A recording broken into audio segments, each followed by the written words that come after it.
Y/NSPOV. Pixie, nice to see you back on your feet. Well, almost. If you need any help, do not hesitate to help. Nezu smiles at me while I struggle to hold my bag when standing with my crutches. Thank you, Nezu. Where is Midnight? I ask. Oh, Midnight is already down at the field. You should get there quickly as the festival will start soon, Nezu says, walking off. I reach Midnight, standing on a stage as the student classes get introduced. Bakugo walks up the stage ready to do his speech to represent his class. I just wanna say, I'm gonna win. The crowd starts booing him. Not my fault, the rest of you are just stepping stones to my victory that must take some gut. The obstacle race is announced while Midnight gives the rules. I just stand there. Was it really necessary for me to be here? My legs are killing me. I walk off the stage as Midnight yells begin. Hisashi's voice screams through the stadium. It's almost as though I could hear Aizawa's groan. God, this is going to be awkward. I knock on the door and let myself in, almost letting the door close on myself before Aizawa gets up and holds it for me. I smile at him to thank him and see he turns his headset off and puts it on the table while Hisashi continues to commentate. How are you? Do you need anything? Shota asks me. I'm okay, I guess. Do you have any apple juice? My sugar level is a bit low, I reply. Yeah, I brought some with me knowing you would ask for it. Stop being lovebirds and come commentate, Hisashi yells before turning his headset back on. Go away, Aizawa snaps while grabbing the apple juice and poking the straw for me as he brings me over to the commentary station. Damn, look at those giant robots, I say, shocked. Yeah, they're the 0-pointers from the entrance exam, Shota replies as he sits down on the chair.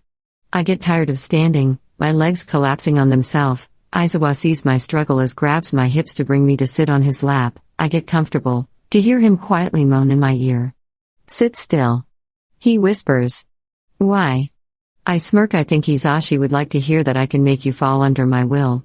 It didn't seem like that last night, did it, kitten? He smirks as he slightly bucks his hips under me. I stand up quickly, making him pout, but quickly grab my phone from my bag and come back over to this time straddle his lap and wrap my unbroken leg behind him, hugging him with my arms. This is better, I smile. He puts his headset back on and starts to commentate the obstacle course.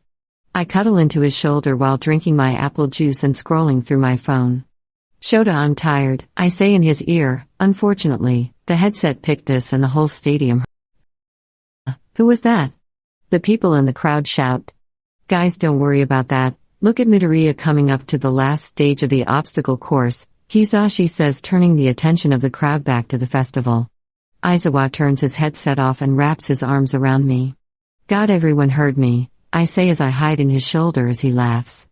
Hisashi looks over at us, almost shocked, turning off his headset immediately. Did you just laugh? You don't even laugh at my jokes, he exclaims. She's funnier than you, Shota bluntly says. How? She didn't even make a joke. He shouts.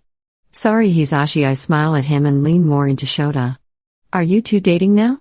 I have to tell Nemuri, he asks. No, we aren't, Shota replies. You sure? Nemuri walks and speak of the devil. What? Nemuri asks. Them two are dating, Hisashi laughs. And no, we aren't, I respond. Shota, I'm out of apple juice. I can go get you some. Get up, he says as I get up and sit back down in his seat as he leaves the room. So you really aren't dating? Nemuri asks as I shake my head.